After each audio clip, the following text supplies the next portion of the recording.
The Kingdom of My Divine Will in the Midst of Creatures. Book of Heaven, Volume 34, Part 9. February 10th, 1937. The Kingdom of the Divine will be the Kingdom of the Queen of Heaven. Her ardent desires and incessant prayers. Assaults of love that she makes upon the divinity in order to obtain it. How she will place her life at the creature's disposal to give them the grace of making them live of divine will.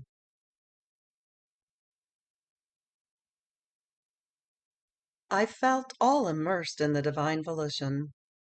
It seemed to me that heaven and earth are longing and praying for the coming of its kingdom upon earth, so that one may be the will of all, and it may reign on earth as it does in heaven.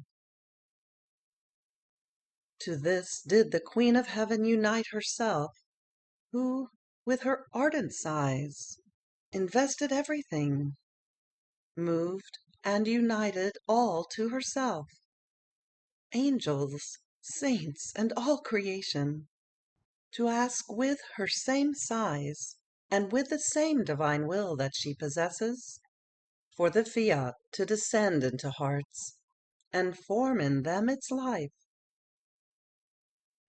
But while I was thinking of this, my always lovable Jesus, making himself seen, all love, sighed deeply. His heart was beating so strongly, as if it wanted to burst, and he said to me, "Daughter of my volition, listen to me. My love is about to submerge me. I can no longer contain it. At any cost, even if it should overwhelm heaven and earth, I want my will to come to reign upon earth." And to this unites my celestial mamma, who, without ever ceasing, says to me, repeats to me, "Son, hurry! Delay no more. Use your stratagems of love. Act as the powerful God that you are. Let your will invest all, and with its power and majesty, together with a love that no one will be able to resist, take possession of all, and reign on earth as it does in heaven." And she says this to me with such ardent sighs, with flaming heartbeats, with her stratagems of love of mother, such that I cannot resist her, to the point of adding, "My son, son of my heart, you made me queen and mother, and my people and my children, where are they?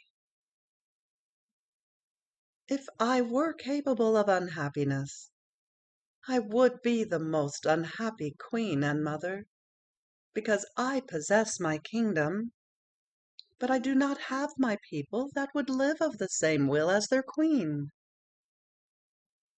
And if I do not have my children, to whom to entrust the great inheritance of their mother, where will I find the joy, the happiness of maternity? Therefore let your divine fiat reign. Then will your mamma be happy, and I will have my people and my children, who will live together with me, with the same will as their mother."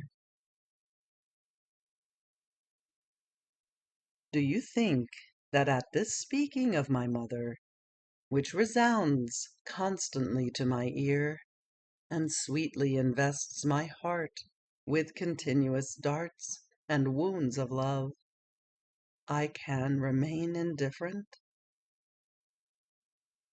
No, I cannot, nor do I want to. More so, since she has never denied anything to me. Therefore I lack the strength to deny myself to her. My divine heart pushes me to make her content. You unite yourself to us, and long and pray that my will be known, and come to reign upon earth. And in order to confirm you more in this, I want to let you hear my sweet mamma. At that moment, I felt her near me, and hiding me under her azure mantle, holding me on her maternal lap, with a love I cannot express, she said to me, "Daughter of my maternal heart, the kingdom of the divine will be my kingdom. To me has the sacrosanct Trinity entrusted it, just as they entrusted to me the eternal Word when he descended from heaven to earth. So did they entrust to me their kingdom and mine. Therefore my yearning is ardent, my prayers incessant.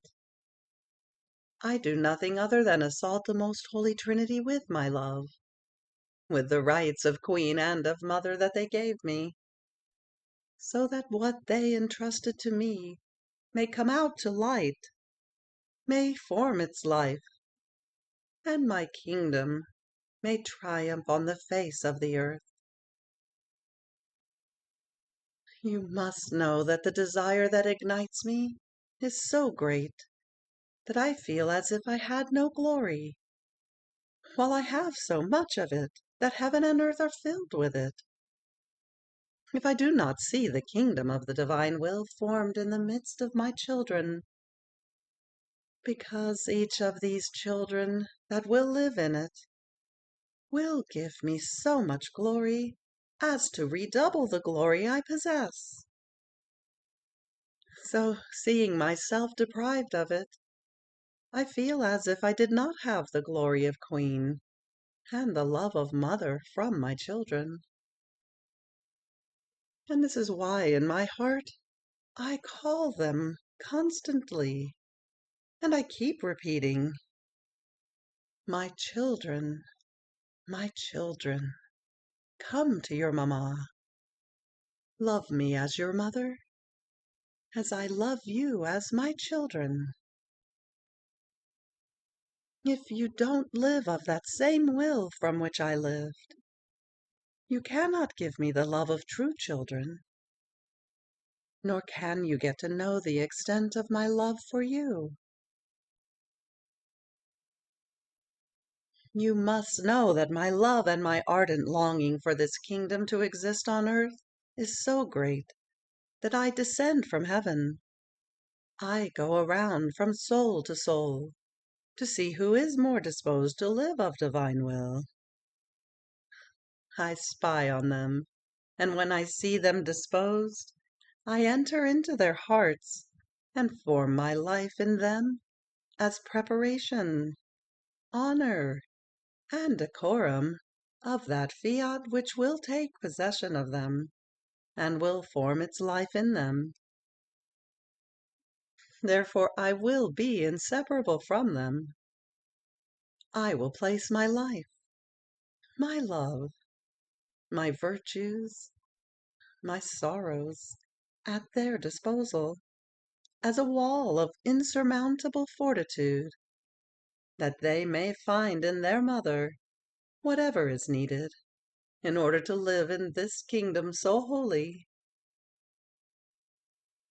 Then will my feast be complete. My love will rest in my children. My maternity will find those who love me as children of mine, and I will give surprising graces, and will put all heaven and earth in feast. I will act as queen, lavishing unheard of graces. Therefore, my daughter, Remain united with your mamma, that you may pray and long with me for the kingdom of the divine will. Fiat. February 26, 1937. What one more act is, which the creature does in the divine will. It is harmony and music.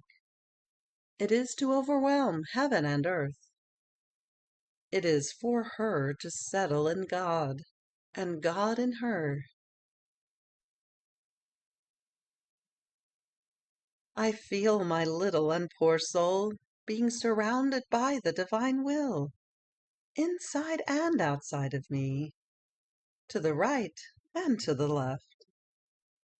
It flows even under my feet.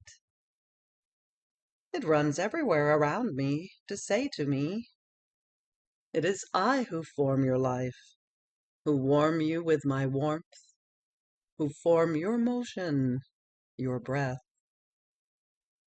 Recognize me. Recognize that your life is animated by mine, and I will do things worthy of me in you." But while my mind was wandering in the Fiat, my sweet Jesus, making me his short little visit, as though he felt the need of love to speak to me about his will, told me, "My little daughter of my volition, my love, constrained inside of me, feels the need to pour out. Otherwise it causes me such delirium as to feel suffocated by my own flames. Therefore my speaking is an outpouring of love. It is a relief for my heart.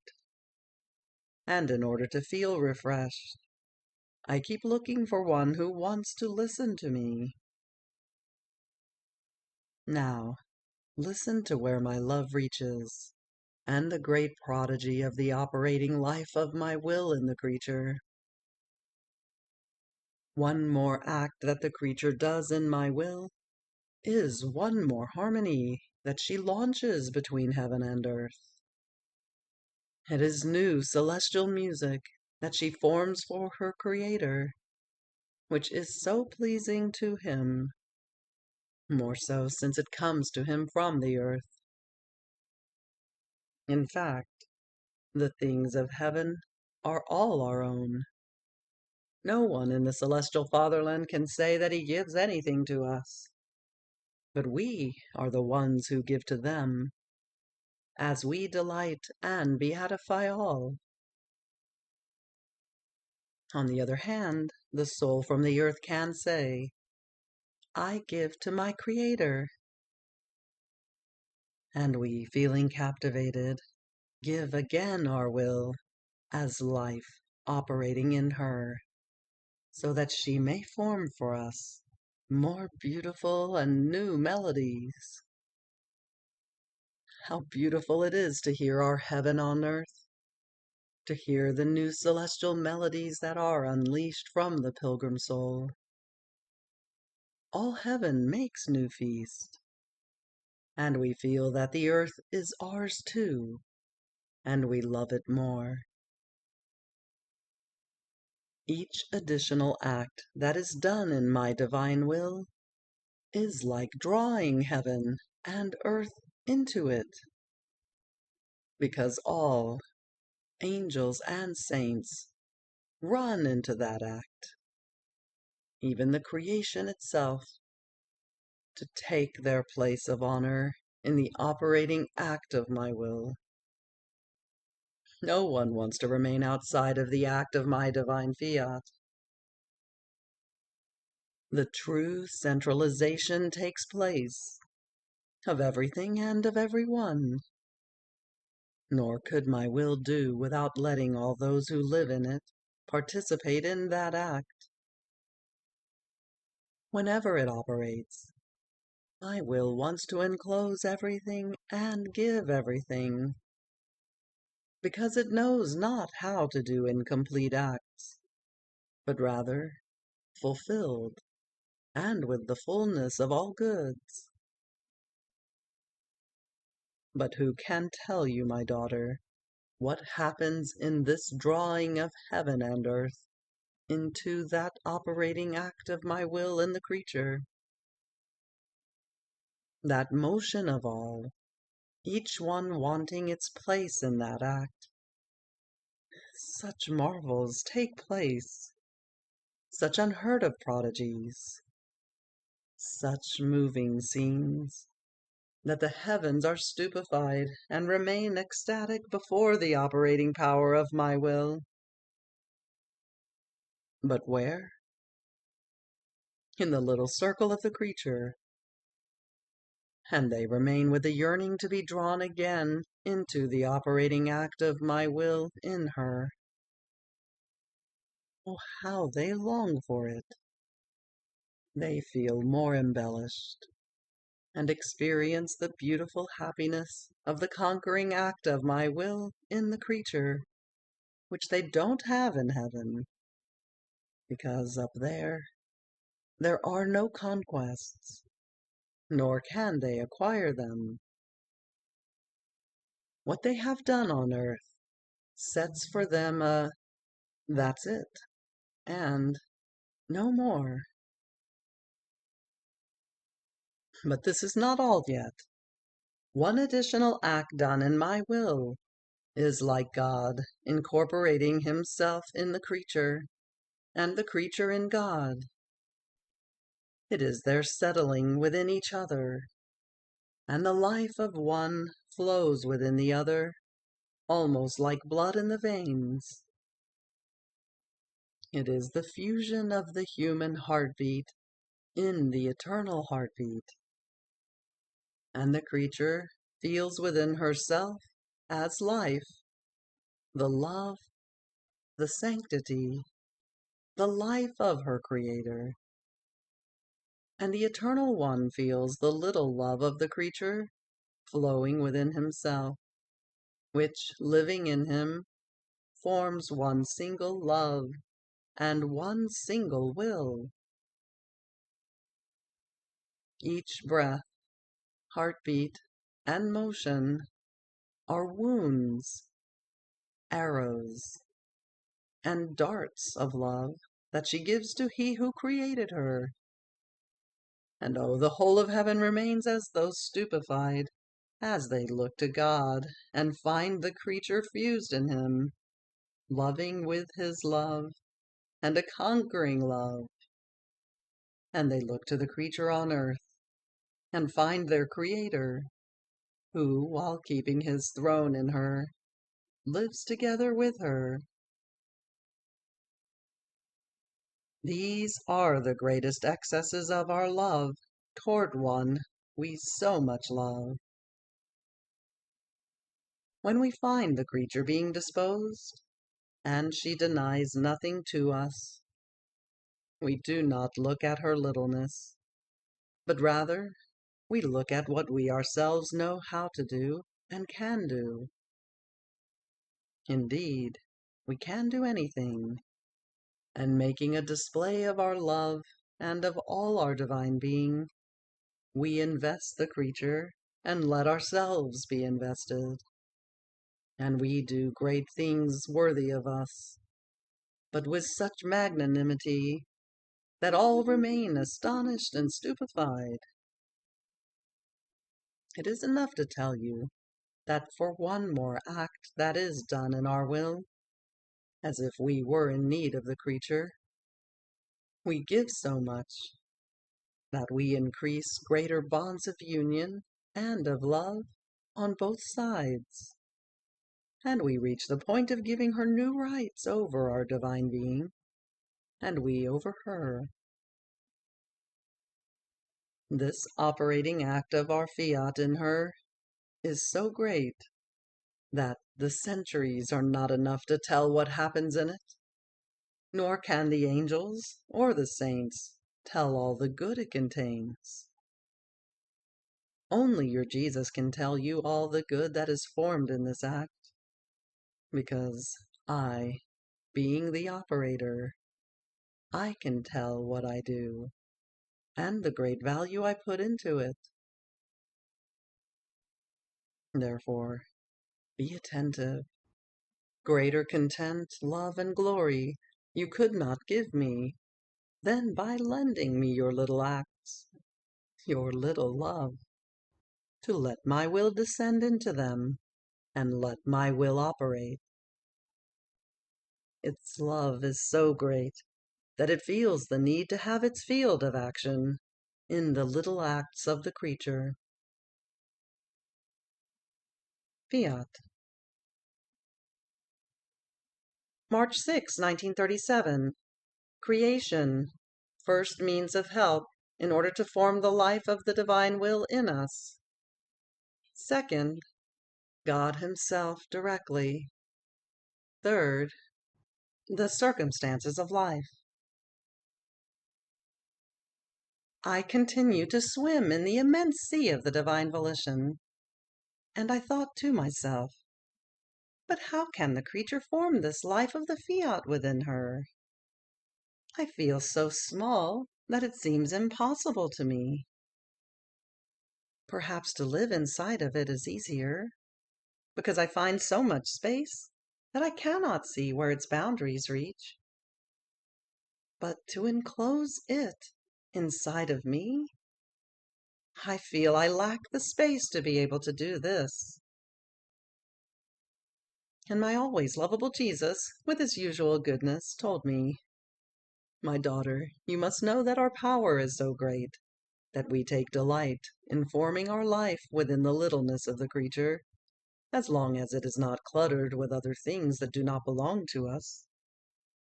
Even more, many times we do the greatest things over sheer nothingness. And since it is our will for the creature to form and possess this life of our will in her soul, everything we have created, and that exists in heaven and on earth, they all have the mandate from us to help and serve the creature as means in order to form and grow this life in her.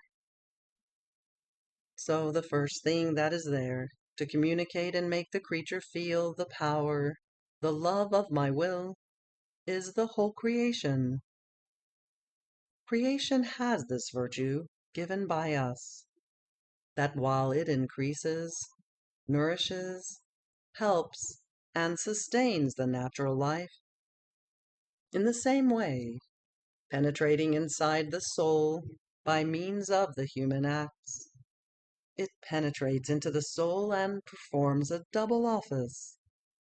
And if it finds the little life of my will, then my same will that is found in the created things kisses my will present in her, molds her, blows its breath into her, expands her capacity, and finding its little paradise, it rests and administers the aids and means which that created thing contains, so that nothing may be lacking in order to raise and maintain the life of my will in the creature. So, the heavens are always stretched out over her head in order to guard her, that nothing may enter into her which is not will of God. The sun gets closer, and displaying yet more love, it makes her feel its warmth. It fills her eyes with light.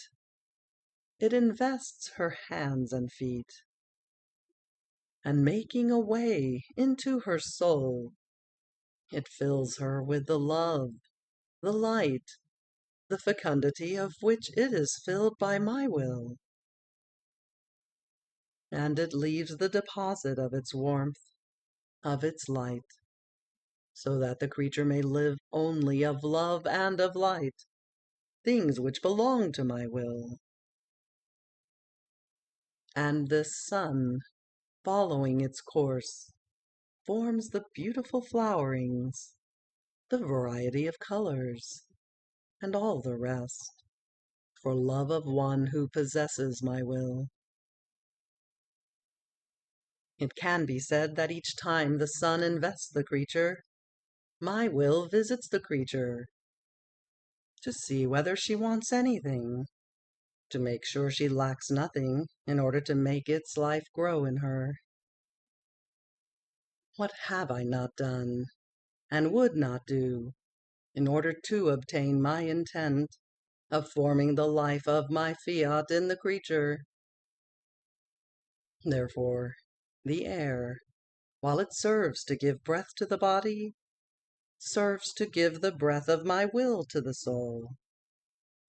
The wind, while it serves to purify the air of her nature, serves to give the caresses, the kisses, the might of my will to my life that she possesses. Hence there is not a created thing, my will unleashing from within them, which does not run within the interior of the soul as help and defense, and to make her grow as I want. But this is not all. My will in the created things remains veiled, to form its life in them. But how many do not receive it, and it remains behind its veils, repressed, unable to give the goods it possesses. Now there is the second way, more splendid, more lavishing with love. The love that burns us. Our desire for the creature to possess our will as life is so great that each act, thought, word, heartbeat, work, and step that she does is a divine emanation that we give her. Our divine being runs in each of her acts in order to give her from our own. We surround it, we vivify it, so as to make it be reborn in our will. We can say that we place ourselves at her disposal in order to form this life. But do you know the reason for so much interest on our part? Because we want our will to form the beautiful generation of the divine will in the will of the creature. Then will we have as many lives of ours that love us, that glorify us. How beautiful will creation be! Everything will be ours. Everywhere will we find our throne, our palpitating life. Now there is the third way, the circumstances of life, the occasions, the order of our providence for each one, the mortifications, the sorrows. These are all means to make and develop in an admirable way this life of my will in them. Therefore, there is nothing in which it does not prepare its prime act of life to give it to creatures. Oh, if all paid attention, how happy they would feel, secure, under the reign of a will so holy, that loves them so much as to reach the excess of wanting to form its life in the poor creature. Fiat. You have reached the end of the Book of Heaven, Volume 34, Part 9. Fiat.